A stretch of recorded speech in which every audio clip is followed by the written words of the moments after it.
Hey everybody, and welcome back to another F1 Roundup brought to you by Seedstream. Now, I've had a few people say, why do you keep banging on about this Seedstream on these videos? There's two reasons. One is they sponsor the videos, and secondly, and most importantly, it's because I believe it is the best Formula One app for F1 fans out there, and I know that you're F1 fans. So I'm trying to do you a little service here. I'm trying to give you a bit of help. Go check out Seedstream. It's absolutely free. You can find the link in the description of this video, or just search Seedstream wherever you get your apps from.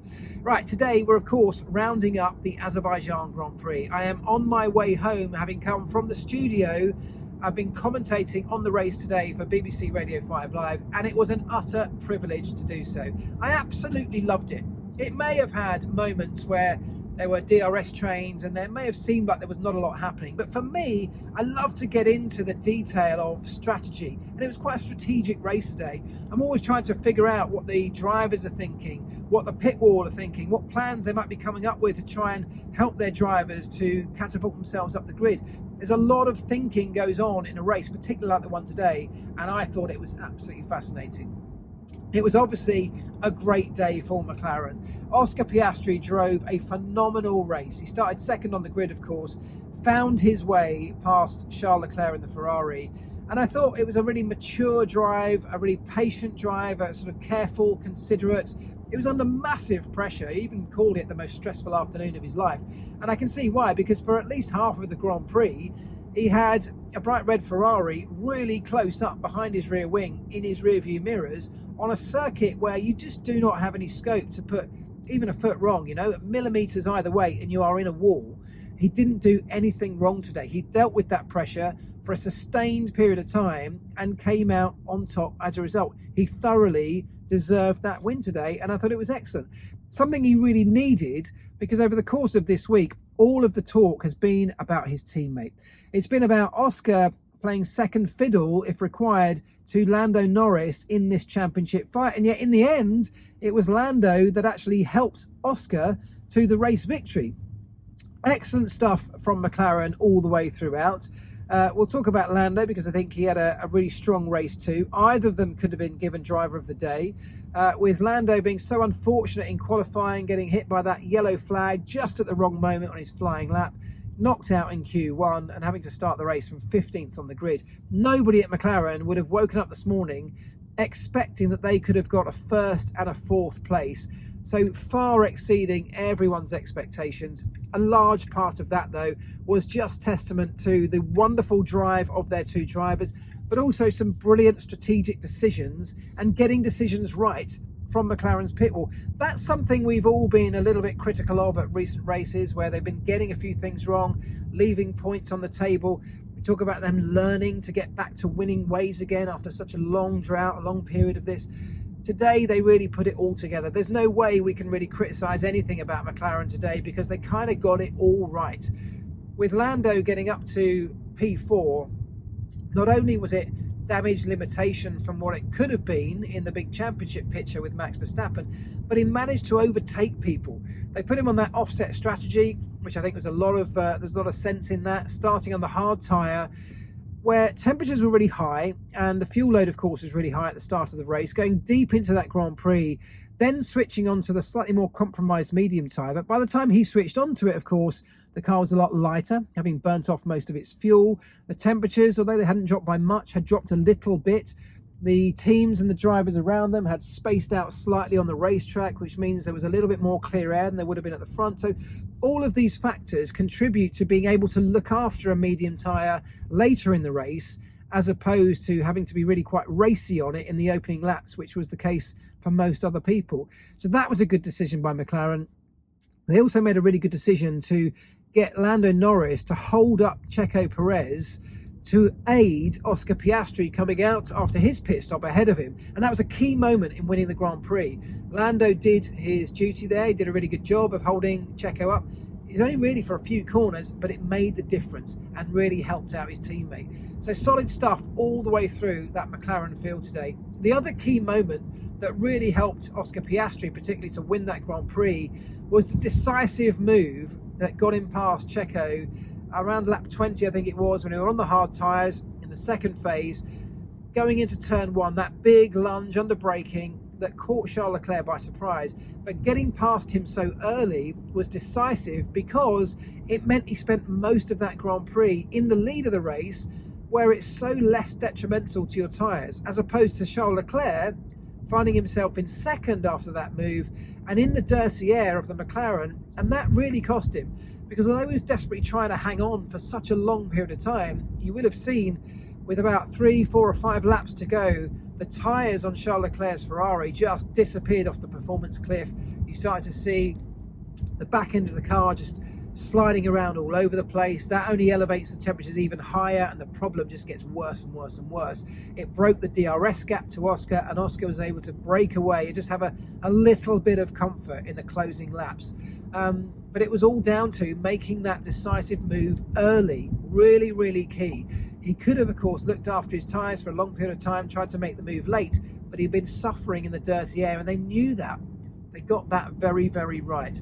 As opposed to Charles Leclerc and Ferrari, who tried everything they could. Ultimately, didn't have quite as quick a car as McLaren today, and that is the state of Formula One. That's the big picture right now. McLaren just have a better car. But Ferrari, in the hands of Charles Leclerc and in the hands of Carlos Sainz, looked really racy today. You know, McLaren couldn't just break away. They were able to stay very close and definitely in the hunt. And bar some of those little decisions that McLaren made with the Lando Norris and with Oscar doing a really good job, it could easily have ended up with a Charles Leclerc victory. They had the pace to do so. They had a car that was capable of doing so. Even in the hands of Carlos Sainz, actually a really strong Grand Prix where he came alive towards the end, up until that moment that brought the virtual safety car and ended the race of Carlos Sainz and Checo Perez. I'll get into that in a moment. So that was Ferrari. I thought Red Bull was a real odd one. It was a tale of two sides of their garage today, because championship leader, current world champion Max Verstappen was absolutely nowhere, relatively speaking, over the course of this whole weekend. He just struggled from start to finish. And what I mean by that is he manages to drag lap times out of that car on occasion. He did a pretty decent job at times over the weekend, but he was never happy.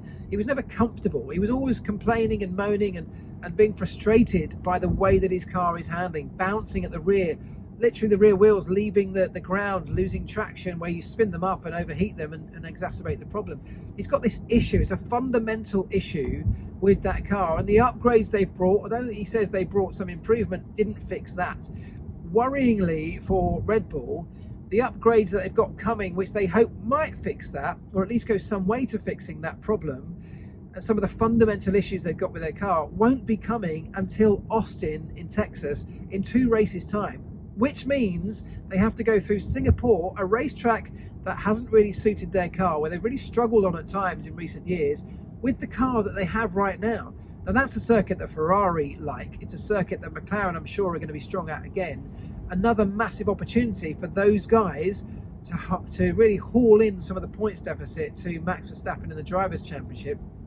We know that McLaren have taken the lead of the constructors today after that great result.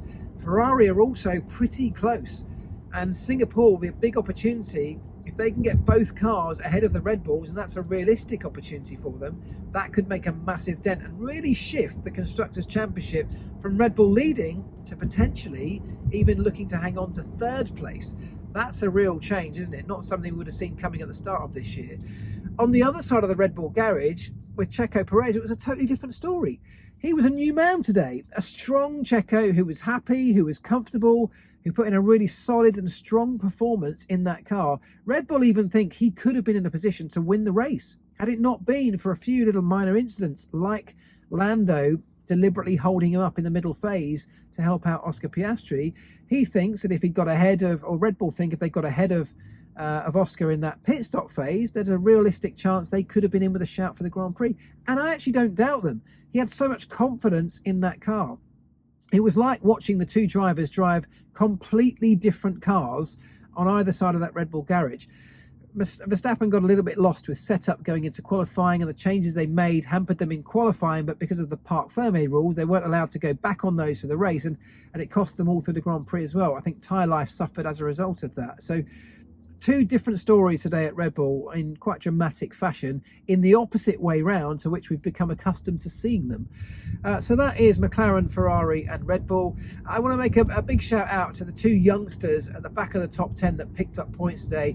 Colapinto did a solid job in the Williams, exactly the job that he's been brought in to do, and getting points today on a tough racetrack, by the way, really kind of justifies putting him in the car, because those are the reasons, the very reasons that they decided to replace Logan Sargent.